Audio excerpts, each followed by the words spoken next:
தினமலர் ஆன்மீகம் நேயர்களுக்கு வணக்கம். முரளி சார் வணக்கம். இன்றைய பரபரப்பான சூழலில் உங்களோட தினசரி வேலைகளை எப்படி பிளான் பண்ணுறீங்க? இப்போ 25 ஆண்டுகள் ஒரு உலகத்தினுடைய புகழ்பெற்ற ஒரு சாஃப்ட்வேர் நிறுவனம், அதில் பணிபுரிந்த அனுபவம் இருக்குது. அதனால் அதில் கரெக்டாக எப்படி பிளானிங்லாம் எப்படி பண்ணணுங்கிறலாம் நிறைய கற்றுட்ருக்கேன். ஒரு ப்ராஜெக்ட்டு அடுத்த 4 வருஷம் ஓட போகிற ஒரு ப்ராஜெக்ட் அப்படின்னு சொன்னால் கூட அந்த 4 வருஷத்துலேயுமே ஒரு வாரத்துக்குள்ளேயும் என்ன முடியணும், நம்ம டார்கெட் என்ன, இது எப்படி கம்ப்ளீட் ஆகணும் அப்படிங்கிறது ஃபிக்ஸ் பண்ணுவோம். நான் அடுத்த 4 வருஷத்துக்கு என்ன நடக்கணும்னு சொல்லிட்டு அது கரெக்டாக அந்த மண்டே டு ஃப்ரைடே ஒர்க் பண்ணுறோம்னா அந்த வெள்ளிக்கிழமை ரிவ்யூ பண்ணும்போது அந்த வாரத்துக்குள்ளே என்ன முடியணுமோ அது முடிஞ்சிருக்கணும். அதை தாண்டி போகிறது மாதிரி வழியே இருக்கக்கூடாது. அப்படி தான் கரெக்டாக கொண்டு போவோம். ஸோ அந்த பிளானிங்கிறது எனக்கு அந்த ஒரு ஐடி ஃபீல்டில் ஒரு 25 இயர்ஸ் ஒர்க் பண்ண அதனுடைய பழக்கத்தை எனக்கு வந்திருக்கு. அதே மாதிரி விஷயங்கள் தான் நான் சேவாலயா நிறுவனத்துலையும் நான் இம்ப்ளிமெண்ட் பண்ணுறேன். என்னுடைய பர்சனல் லைஃப்லையும் அந்த மாதிரி தான் எடுத்துக்கிறேன். இதில் நாங்கள் என்ன பண்ணுறோன்னு சொன்னாக்க, அடுத்த 5 ஆண்டுகள் என்ன செய்யணும், சேவாலயா நிறுவனம் என்ன செய்யணும் அப்படின்ற ஒரு திட்டம் வச்சுருக்கோம். இதுக்கு முன்னாடி லைஃப் டைமில் நான் என்ன செய்யணும்னு சொல்லி நான் ஒரு 12 பாயிண்ட் நான் போட்டு வச்சுருக்கேன். அதுவே சேவாலயாவில் புதுசாக ஜாயின் பண்ணுற ஒருத்தருக்கு கையில் முதல்ல கொடுத்துருவோம். இதை நோக்கி தான் நம்ம போயிட்டுருக்கோம் அப்படின்னு சொல்லி அந்த கோலை கையில் கொடுத்துருவோம். அதுக்கப்புறம் அதை பேஸ் பண்ணி அடுத்த 5 ஆண்டுகள் என்ன பண்ணணும், அதை பேஸ் பண்ணி ஒரு ஆண்டில் என்ன பண்ணணும் அப்படின்ற திட்டங்கள் நம்ம ரெடி பண்ணி வச்சுக்கும் போது, அதுலேருந்து வாரம் என்ன செய்யணும், தினமும் என்ன செய்யணும் அப்படின்னு அந்த வாட்ஸ்அப் குரூப்ஸ் இருக்குது ஒரு டிபார்ட்மெண்ட்டுக்கும் சேவாலயா கூட. அதில் டெய்லி ஒவ்வொருத்தருமே அவங்களாவே போடுவாங்க, இன்றைக்கி என்னுடைய பிளான் இதுதான் இன்றைக்கி செய்ய போகிறேன் அப்படின்னு. அந்த நாள் முடியும் போது இன்றைக்கி பிளான் பண்ணதில் இந்த வேலைகள்லாம் முடிஞ்சது, இந்த வேலைகள்லாம் முடியல அப்படின்னு சொல்லி அந்த டெய்லி பேசிஸ் அதை ட்ராக் பண்ணணுன்ற மாதிரி ஒரு சிஸ்டம் வச்சுருக்கோம். இதை பர்சனலாகவே நம்ம பண்ணுறோம். அதை இன்னொரு சிஸ்டம் நான் ரொம்ப நாளாக எனக்கு பர்சனலாக நான் ஃபாலோ பண்ணிக்கிறது, நைட்டு தூங்க போகிறதுக்கு முன்னாடி ஒரு 10-15 நிமிஷம் அன்றைக்கி என்ன நடந்ததுங்கிறது ஒரு ரிவ்யூ பண்ணி பார்த்துக்கிறது. மனசுக்குள்ளேயே நம்மளே ரிவ்யூ பண்ணி பார்த்துக்கிறது. இதெல்லாம் இன்றைக்கி பண்ணணும்னு நினச்சோமே, இது பண்ணோமா பண்ணலையா, இன்றைக்கி யார்கிட்ட கோச்சிக்கிட்டோம், யார்கிட்ட சத்தம் போட்டோம், யார்கிட்ட ஒழுங்காக பேசினோம், கம்யூனிகேஷனில் என்ன ப்ராப்ளம் ஆச்சு, வேறு எங்கே கோட்டை விட்டோம், இல்லை எது சிறப்பாக பண்ணோம், இன்னும் எங்கே சிறப்பாக பண்ணியிருக்கலான்றது இதெல்லாம் ஒரு 10-15 நிமிஷம் மனசுக்குள்ளே யோசிச்சுட்டா பாரும்.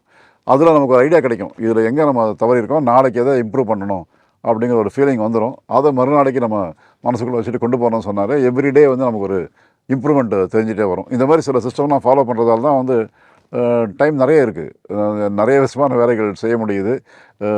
2 புக்கு எழுதியிருக்கேன். இந்த டெய்லி வீடியோஸில் பாரதியார், காந்தி, விவேகானந்தருடைய கருத்துக்களை பற்றி சில வீடியோஸ்லாம் எவ்ரிடே ரிலீஸ் பண்ணிகிட்ருக்கேன். 58 லொக்கேஷன் சேவாலயா இருக்குன்னா மாற்றி ஒரு ஊராக டெய்லி போயிட்டே தான் இருக்கேன்.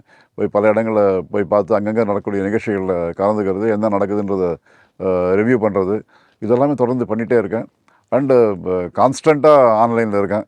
அதனால் மெயில் போட்டாலோ மெசேஜ் அனுப்பிச்சாலோ எது பண்ணாலுமே யாராக இருந்தாலும் உடனே ரிப்ளை பண்ணுறதுங்கிறது ஒரு பழக்கமாக வச்சுட்ருக்கேன். ஃபோன் கால்ஸ் மட்டும்தான் தெரிஞ்ச நம்பர் மட்டும் தான் எடுக்கிறேன். இப்போல்லாம் நடக்கிற நிறைய பிரச்சனைகள் பார்த்துட்டே இருக்கோம். அதனால் அன்னோன் நம்பர்ஸை எடுத்து ஏதாவது ப்ராப்ளத்தில் மாட்டிக்க வேண்டாம், நானுமே டிஜிட்டல் அரெஸ்ட் ஆகிடுவேனோ என்னவோன்ற ஒரு பயமெல்லாம் இந்த காலத்தில் வந்துடுச்சு. அதனால் அன்னோன் நம்பர் மட்டும் பிக்கப் பண்ணுறதில்ல. பட் யாராவது மெசேஜ் அனுப்பிச்சு நான் தான் பேசுகிறேன், இந்த விஷயத்துக்காக பேசணுன்னு ஒரு மெசேஜ் அனுப்பிச்சாங்கன்னா திருப்பி நானே கால் பண்ணிடுறேன். அதனால் மீட்டிங்ஸில் ஏதாவது இருக்கேனாக்கா கொஞ்சம் டிலே ஆகும். அந்த மீட்டிங் முடிஞ்சப்பறம் தான் நம்ம அந்த மெசேஜ் பார்த்து கால் பண்ண முடியும். பட்டு மற்றவங்களோட கனெக்ஷனில் இருக்கிறதுங்கிறது தொடர்ந்து பண்ணிகிட்டே இருக்கேன். அதில் ஒன்றும் இது கிடையாது. பட் நைட்டு 10 மணி 10:30 மணி வரைக்கும் அது போயிட்டே இருக்கும். திருப்பி மார்னிங் ஒரு 5 மணிக்கு எழுந்துருவேன். ஸோ அந்த டைம் ஃபுல்லாகவே எல்லாருக்குமே உடனே ரிப்ளை பண்ணுறதுங்கிறது ஒரு பழக்கமாக வச்சுருக்கேன். நீங்கள் நடத்துகிற முதியோர் இல்லம் அனுபவங்களை பகிர்ந்துக்கோங்களேன். முதியோர் இல்லங்கள் இப்போ ஒரு 4 இடத்துல வச்சுருக்கோம். நம்ம திருநின்றவூர் பக்கத்தில் அந்த கசுவா கிராமம், அங்கே தான் பெருசாக ஒரு முதியோர் இல்லம் இருக்குது. அது தவிர மதுராந்தகம் பக்கத்தில் ஜமீனண்டத்தூர்னு ஒரு ஊர் இருக்குது, அங்கே ஒரு முதியோர் இல்லம் இருக்குது. தஞ்சாவூரில் இருக்குது, தருமபுரியில் இருக்குது. இந்த 4 இடங்களில் முதியோர் இல்லங்கள் இருக்கிறது. இதில் நாங்கள் முழுக்க 100% இலவசமாக பண்ணுறோம். அதனால் அது யாருக்கு போய் சேரணுமோ அவங்களுக்கு தான் சேரணும்னு பார்க்குறோம். அதாவது எங்ககிட்ட வரவங்க அவங்களுக்கு எந்த விதமான வருமானமும் இல்லாதவர்கள், எந்த விதமான குடும்ப சப்போர்ட் இல்லாதவங்க. அதாவது நிறைய பேர் தனியாளாகவே இருக்காங்க. ஹஸ்பண்ட் இறந்துட்டார், இல்லை ஒய்ஃப் இறந்துட்டாங்க, இல்லை கல்யாணமே பண்ணிக்கல, தனியாக இருக்கேன், அந்த மாதிரி இருக்கிறவங்க, குழந்தைங்க இல்லை அப்படி இருக்கிறவங்க, இல்லை நிறைய பேருக்கு குழந்தைங்க விரட்டி விட்டாங்க, வீட்டில் வச்சுக்கல, பிளாட்ஃபார்மில் இருக்காங்க. இந்த மாதிரி விஷயங்கள் கலெக்டர் ஆஃபீஸ் மூலமாகவோ, காவல்துறை மூலமாகவோ, சமூக நலத்துறை மூலமாகவோ எங்களுக்கு ரெஃபர் ஆகி கால் பண்ணுவாங்க. இப்போ இங்கே மாதிரி இருக்காங்க பாருங்கன்னு சொல்லும்போது நாங்கள் போய் பார்த்து அவங்க விசாரித்து நம்ம கொண்டாந்து சேர்த்துக்கிறோம். இந்த மாதிரி வரக்கூடிய முதியவர்கள் கடைசி காலம் வரை நம்மளோட தான் இருக்காங்க. அஃப்கோர்ஸ் சில பேர் நடுவில் பிடிக்கலான்னு கிளம்பி போகிறவங்க சில பேர் இருப்பாங்க. பட் மெஜாரிட்டி கேசஸ் அவருடைய மரணமே நம்ம கேம்பஸில் தான் நடக்கும். அதுவுமே வந்து அவங்களுடைய ரிலேட்டிவ்ஸ் யார் இருக்காங்க என்னன்னு பார்த்து ஃபோன் நம்பர்லாம் தேடி கண்டுபிடிச்சி நம்ம இன்ஃபர்மேஷன்லாம் கொடுப்போம். சொந்த பையனே பொண்ணோட இருப்பாங்க. நிறைய கேஸில் நீங்களே பார்த்துக்கோங்க, நாங்கள் வரல அப்படின்னு சொல்லுவாங்க. அதனால் வந்து அந்த இறுதி காரியமும் சேவாலயா தான் செய்யும். அந்த மாதிரி நிறைய பண்ணிகிட்ருக்கோம்.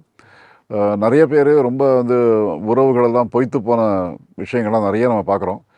ஒரு நாளைக்கு ஒரு ஒரு நடு வயது மதிக்கத்தக்க ஒரு மிடில் ஏஜ்டு மேன் வந்து ஒரு ஒரு பாட்டியை கூட்டின்னு வராரு. வந்து சொல்கிறாரு, இந்த அம்மா வந்து எங்கள் வீட்டு சமையல்காரி, பல வருஷமாக எங்கள் வீட்டில் தான் இருந்து வீட்டிலே தங்கி இருந்து சமையல் பண்ணிகிட்ருக்காங்க.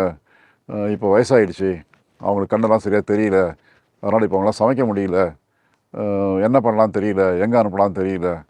அப்போ விசாரித்த போது இந்த மாதிரி சேவாலயாவில் போய் விட்டீங்கன்னு சொன்னால் அங்கே பார்த்துப்பாங்க அப்படின்னு சொன்னாங்க. ஸோ இங்கே விட்டு போகலான்னு வந்திருக்கேன் அப்படின்னு அவர் சொன்னார். ஸோ அந்த அம்மா கூப்பிட்டு தனியாக விசாரித்தோம். அந்த அம்மா சொன்னால், ஆமாங்க, எனக்கு என்னுடைய கணவர் எப்போயோ போயிட்டார், தனியாக விட்டு போயிட்டார் என்ன, எனக்கு ஒன்றும் வேறு ஒன்றும் தொழில் தெரியாது, சமைக்க மட்டும் தான் தெரியும், நான் எங்கள் வீட்டில் சமைக்காரியாக தான் இருக்கேன், நான் எல்லாம் பண்ணிகிட்ருக்கேன், பட் இப்போ முடியல, என்னால் வயசாகிடுச்சு, போகிறது இடம் இல்லை, அதனால் நீங்கள் வச்சுக்கோங்க, நான் இங்கே இருந்துக்கிறேன், என்கிட்ட கையில் காசு எதுவும் இல்லை அப்படின்னாங்க. சரின்னு சொல்லி அவரை ஒரு ஃபார்ம் ஃபில்அப் பண்ண சொன்னோம். அவருடைய அட்ரஸு ஃபோன் நம்பரெல்லாம் வாங்கிட்டு இந்த அம்மாவை சேர்த்துக்கிட்டோம். ஒரு மாதம் 2 மாதம் இருக்கும். அது மற்ற பார்ட்டிகளெல்லாம் பேசும்போது அந்த அம்மா உண்மையை வளரிட்டாங்க. கொண்டு வந்து சேர்த்து விட்டது அவரோட சொந்த பையன். இது வந்து விஷயம் எனக்கு தெரிய வந்துடுச்சுன்றது தெரிஞ்ச உடனே ஒரு 80 வயசு பாட்டி நேராக வந்து என் காலை பிடிச்சிட்டாங்க. வந்து நான் பொய் சொல்லி சேர்ந்தேன்னு சொல்லி என்னை வெளியே அனுப்பிச்சிடாதீங்க, நான் சொன்னது பொய் இல்லை, நான் சமயக்காரின்றது தான் உண்மை, நான் அம்மான்றது தான் பொய், அப்படி தான் நான் அந்த வீட்டில் இருந்தேன், அதனால் வந்து அது பொய்ன்னு நீங்கள் நினைக்காதீங்கன்னு சொல்லி சொன்னாங்க. அப்போது நாங்கள் சொன்னோம், இது எப்படி இது மாதிரி வந்து ஒரு பையனே வந்து அம்மா சமயக்காரின்னு சொல்லியிருக்காரு, அவரை நாங்கள் கேட்டு என்னென்னா கேட்கணும் அவரை அப்படின்னு. அவர் சொன்ன அட்ரஸ்ஸு, அவர் கொடுத்த ஃபோன் நம்பர் எல்லாம் பார்க்குறோம், எல்லாமே ஃபேக், அந்த மாதிரிலாம் ஒன்றும் இல்லை, ஆளே கிடைக்கல. அடுத்து ஒரு 4 வருஷம் அந்த அம்மா எங்களோட இருந்து இறந்துட்டாங்க. கான்டாக்ட் பண்ணவும் வழி இல்லை, ஏன்னா வந்து அவர் சரியான கான்டாக்ட் கொடுக்கல, நடுவில் வந்து பார்க்கவும் இல்லை. அப்புறம் நாங்களே தான் எல்லாம் காரியம்லாம் முடிக்க வேண்டியதாக இருந்தது. இந்த மாதிரி வந்து இந்த ரத்தம் பொய்த்து போன கதைகள் நிறைய நாங்கள் தொடர்ந்து பார்க்குறோம். எல்லாமே வந்து அப்பா அம்மானாலே கூட கையில் காசு இருந்தால் தான் மரியாதைன்ற மாதிரி தான் நிலைமை இருக்கிறது. இது வந்து நம்முடைய பண்பாட்டுக்கு ரொம்ப ஒத்து வராத விஷயம். அந்த மாதிரி நிறைய மனம் இறுகி போன காலகட்டங்களில் வாழ்ந்துட்டுருக்கோம். இருந்தாலும் இங்கெல்லாம் வந்து சேர்ந்ததுக்கப்புறம் அதெல்லாம் மறந்துடுறாங்க. எல்லாம் மறந்து கொஞ்ச நாளைக்கு ரொம்ப சோகத்தில் இருக்காங்க.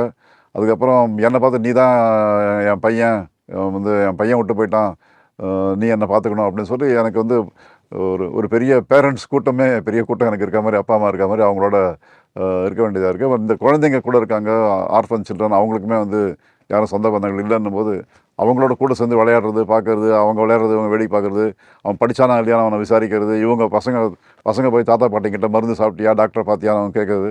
ஸோ உள்ளே மெடிக்கல் சென்டரும் இருக்குது, அதனால் ரெகுலராக நர்ஸு டாக்டர்லாம் பார்த்துட்ருப்பாங்க. ஸோ அந்த மாதிரி ஒருத்தருக்கு அவங்க இது பண்ணும்போது அந்த பழசெல்லாம் மறந்து அட்லீஸ்ட் அந்த கடைசி காலத்தில் வந்து ஓரளவுக்கு சந்தோஷமான வாழ்க்கையை கொடுத்தோன்ற ஒரு திருப்தி இருக்குது. அவங்கெல்லாம் எங்கெங்கெல்லாம் போகணும்னு நினைக்கிறாங்களோ அதெல்லாம் கூப்பிட்டு போகிறோம். நிறைய டோனாஸ் எல்லாம் நிறைய கோயில்கள்லாம் கூப்பிட்டு போகிறதுலாம் ஸ்பான்சர் பண்ணுறாங்க. அந்த மாதிரி அவங்க எங்கே விருப்பப்படுறாங்களோ அங்கெல்லாம் ஈவன் 1 டே 2 டே ட்ரிப் போகிறாங்களோ கூப்பிட்டு போயிருக்கோம். போய் எல்லாம் பல இடங்கள் சுற்றி காமிச்செல்லாம் கூப்பிட்டு வந்திருக்கோம். அதனால் ஒரு சந்தோஷமான வாழ்க்கையில் இங்கே பழசை மறந்துட்டு இங்கே இருக்கிறதுக்கு இருக்குது. பட்டு ரொம்ப கஷ்டம் அதை மறக்கிறது. அந்த அது வந்து ஒரு பையன் வந்து இந்த மாதிரி வந்து அவரை பிட்ரை பண்ணிட்டான்றதெல்லாம் வந்து மறக்கிறது ரொம்ப கஷ்டமான விஷயந்தான். பட்டு மறந்து தான் வந்தாகணும், வேறு வழி இல்லை. உங்கள் கோசாலாவில் எத்தனை மாடுகள் இருக்குது, அவற்றை எப்படி பராமரிக்கிறீங்க? ஸோ நாங்கள் நடத்துகிற கோஷாலாவில் வந்து ஒரு 103 மாடு இருக்குது. இந்த 103ல் கிட்டத்தட்ட ஒரு 7-8 மாடு பால் கறக்கும். பாக்கி எல்லாமே கறவை நின்று போன பசு மாடுகள். இதெல்லாம் வந்து கறவை நின்று போச்சு அப்படின்னு சொன்னாக்கா அதில் வந்து ஒன்றும் வருமானம் இல்லை. திருப்பி இதே மாதிரி தான் ஓல்டேஜ் மாதிரி தான், இதுவுமே வயசாகிடுச்சு, அதனால் இதில் வருமானம் இல்லை அப்படின்னாக்கா இந்த மாடு தேவையில்லைன்ற மாதிரி நினைக்கிறோம். அந்த மாதிரி இல்லாமல் அந்த மாடுகளில் நமக்கு வந்து மாட்டினுடைய சாணம் கிடைக்கிறது, கோமியம் கிடைக்கிறது. ஸோ நம்மாழ்வார் அப்படின்ற ஒரு மிகப்பெரிய இயற்கை விஞ்ஞானி சேவாலயாவுடைய கமிட்டியில் இருந்தார். அவருடைய கடைசி காலம் வரைக்கும் சேவாலயா கூட அவர் இருந்தார். பல முறை அங்கே வந்திருக்கிறார். வந்து அவர் நிறைய சொல்லிக் கொடுத்துருக்காரு என்ன பண்ணணும்னு சொல்லி. இதை வச்சு நம்ம வந்து மண்புழு உரம் தயாரிக்கலாம். கோமியம் வச்சு நம்ம வந்து பூச்சி விரட்டி, பூச்சி கொல்லி கிடையாது, பூச்சியை கொல்றது கிடையாது, பூச்சி விரட்டி விட்டுறோம்.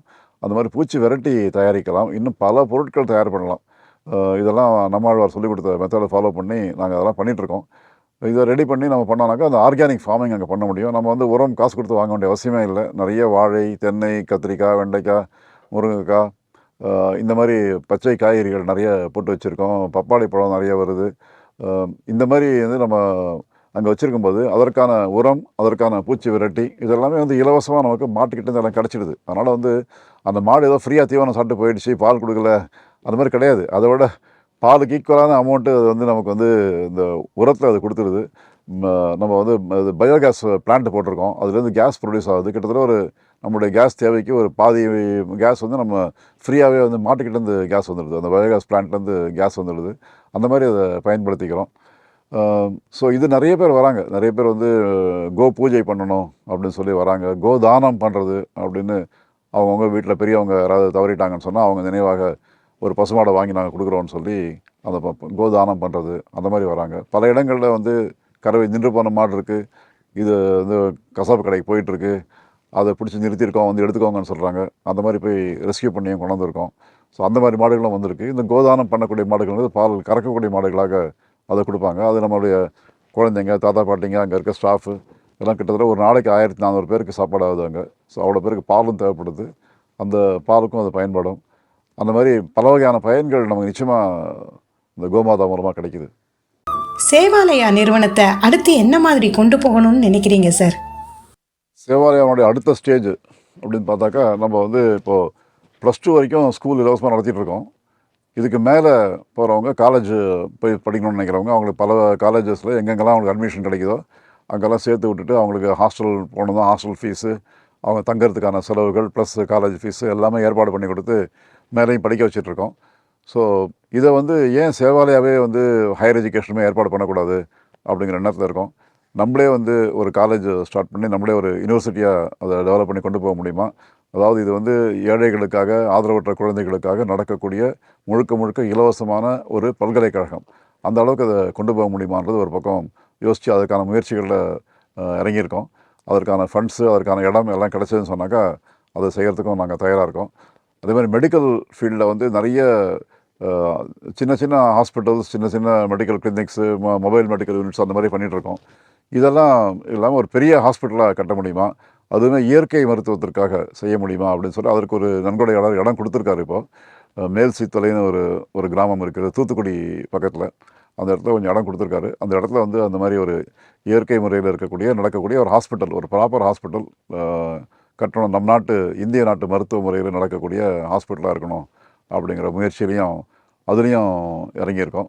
நிறைய தொழில் கல்வி செய்கிறதுக்காக ஏற்பாடு பண்ணி கம்யூனிட்டி காலேஜஸ் அப்படிங்கிற பேரில் electrician, AC mechanic, tailoring, beautician, bakery, இந்த மாதிரி நிறைய 6 மாதம் 1 வருஷம் அந்த மாதிரி கோர்சஸ் ரெடி பண்ணி கொடுத்து அதில் இலவசமாக நிறைய பேரை நம்ம வந்து அதாவது பள்ளி படிப்பை தவற விட்டவர்கள் அந்த மாதிரி இருக்கிறவங்க அவங்கள கொண்டு வந்து நம்ம படிக்க வச்சு வேலை வாங்கி கொடுத்து பண்ணிகிட்ருக்கோம். இதையுமே ஃபுல்லாக இன்டகிரேட் பண்ணி ஒரு தொழில் கல்விக்கான ஒரு பெரிய மையம் அந்த மாதிரி கொண்டு வரணும்னு பார்க்குறோம். கடையத்தில் வந்து பாரதியார் கண்ட ஒரு கனவு அப்படிங்கிறது செல்லம்மா பாரதி எழுதியிருக்காங்க. ஸோ கடையத்தில் ஒரு கலா நிலையம் ஏற்பாடு செய்ய வேண்டும் அப்படின்னு பாரதியார் நினைத்தார். அவருடைய காலகட்டத்தில் அதற்குண்டான பண வசதியோ அதற்குண்டான மக்கள் கூட சப்போர்ட் பண்ணுறதுக்கோ ஆள் கிடைக்கல, அது இல்லாததால் அது பண்ண முடியலன்னு சொல்லி செல்லம்மா எழுதியிருக்காங்க. அதை நம்ம நிறைவேற்றணும்னு சொல்லி இப்போது ஒரு சின்ன லெவலில் கடையத்தில் வந்து ஒரு பரதநாட்டிய கிளாஸு, ஒரு கர்நாடிக் மியூசிக் கிளாஸு, ஒரு யோகா கிளாஸு இதெல்லாம் நடக்கிற மாதிரி இலவசமாக நடக்கிற மாதிரி ஒரு அமைப்பை ரெடி பண்ணி இது கடையம் கலா நிலையம் அப்படின்னு சொல்லி பண்ணிகிட்ருக்கோம். அதை இன்னும் கொஞ்சம் பெரிய லெவலில் கொண்டு போயிட்டு இந்த மாதிரி கலைகள், பாரதி சொன்ன பல வகையான கலைகள், இந்த கலைகள் எல்லாமே வந்து நாம் ஏழை மக்களுக்கு இலவசமாக கொண்டு சேர்க்கக்கூடிய அந்த மாதிரி ஒரு நிறுவனம் கொண்டு வரணும்னு பார்க்குறோம். இதெல்லாம் தான் பிளானில் இருக்குது. நிறைய சமுதாயத்திற்கு தேவையான பயனுள்ள பணிகள் செய்யக்கூடிய ஒரு கருவியாக என்னை வந்து விவேகானந்தரும் காந்தியும் பாரதியும் செலக்ட் பண்ணியிருக்காங்க. ஏன்னா ஒரு இடத்துல கேட்டாங்க, நீங்கள் எப்படி இந்த 3 பேர் செலக்ட் பண்ணீங்க அப்படின்னாங்க. நான் செலக்ட் பண்ணலைங்க, அவங்க தான் என்ன செலக்ட் பண்ணாங்க அப்படின்னு சொன்னேன். ஸோ அந்த மாதிரி வந்து ஒரு கருவியாக இயங்கக்கூடிய ஒரு பாக்கியம் இது கிடைத்திருக்கு அப்படின்னு சொன்னாக்கா இது நிச்சயமாக அப்பா அம்மாவுடைய ஆசீர்வாதம். என்னுடைய குருன்னு நான் சொல்லிக்கக்கூடிய மகாகவி பாரதியார், மகாத்மா காந்தி, சுவாமி விவேகானந்தர் இவர்களுடைய அருள். அடுத்து தெய்வம் என்று நான் எடுத்துக்கிட்டு இருக்கிறது நம்முடைய தொண்டன் சாமி ஹனுமார் அவர்களுடைய அருள். நான் நிறைய வாட்டி தான் அனுபவிச்சிருக்கேன் இந்த தண்ணித்துறை ஹனுமார் கோயிலுக்கு போகும்போது ஏதோ ஒரு பிரார்த்தனை இருக்கும், இது நடக்கலையே நடக்கணுமேன்னு சொல்லி. அது கோயிலில் திரும்பி வரும்போதே ஃபோன் வந்துடும், இதனால் முடிஞ்சு போச்சு நடந்துருச்சு அப்படின்னு சொல்லி. அந்த மாதிரி நிறைய நிறைய சந்தர்ப்பங்களில் பார்த்துருக்கேன். அதனால் நல்லது நினச்சோம் அப்படின்னு சொன்னாக்கா அது நடத்தி வைக்கிறதுக்கு நமக்கு இவ்வளோ பெரிய துணை நமக்கு எல்லாமே இருக்குது. அதனால் நம்ம தைரியமாக இறங்கி நம்ம நல்லது செஞ்சுட்டே போனோம்னு சொன்னாக்கா வாழ்க்கை ரொம்ப இனிமையாக இருக்கும். நன்றி.